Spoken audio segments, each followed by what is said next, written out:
passé à Guerguerat en termes de blocus peut être lu comme étant une réaction un peu du Polisario face à ce que beaucoup de pays africains au sud du Sahara ont eu comme action politique.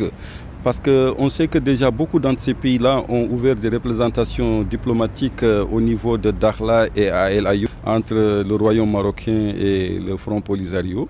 Et alors, si cette réaction-là est à lire également dans une autre mesure, c'est qu'elle a eu comme effet immédiat de créer la pénurie des produits qui sont convoyés, si vous voulez, à partir du Maroc vers la Mauritanie et au-delà des frontières de la Mauritanie, donc jusqu'à très loin dans beaucoup de pays de l'Afrique au sud du Sahara.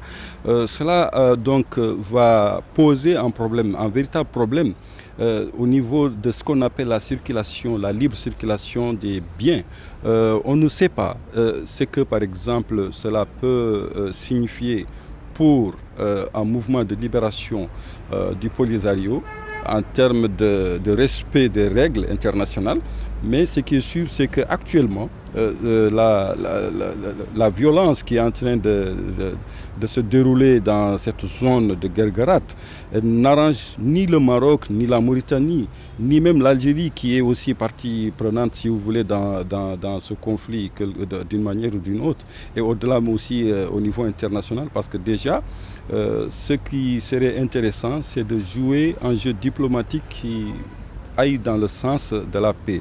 Et c'est une opportunité pour la Mauritanie qui aujourd'hui d'ailleurs a appelé à l'apaisement et au calme. Et je pense que aussi c'est le lieu pour dire que ce pays-là peut encore jouer un jeu franc, un jeu de diplomatie qui pourrait aider à trouver une solution. Je pense que la fermeture de la frontière entre la Mauritanie et le Maroc, c'est grave pour la circulation des êtres humains entre les pays frères et qui bloque aussi la circulation du commerce, surtout pour l'Afrique subsaharienne qui importe les légumes essentiellement du Maroc. Ça a vraiment causé beaucoup de problèmes surtout dans le marché mauritanien et ainsi des autres pays subsahariens.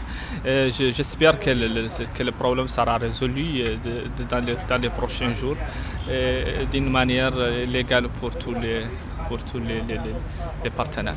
Merci.